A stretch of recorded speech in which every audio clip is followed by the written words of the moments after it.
Hey guys, in this video, I will show you how to get Orange Hero Fragments in Last Sea Survival. All right, let's begin. First, open the shop located at the top right of the screen. Go to the daily sales and limited time sections, where Orange Hero Fragments are often available for purchase. If you have enough currency, you can buy them directly.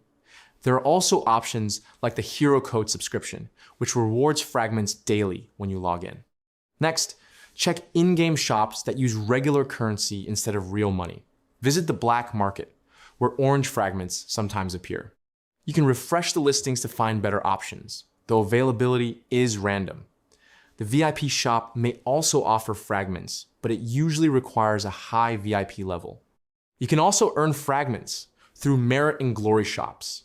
Participate in arena battles to collect medals, which can be exchanged for universal Orange Hero Fragments.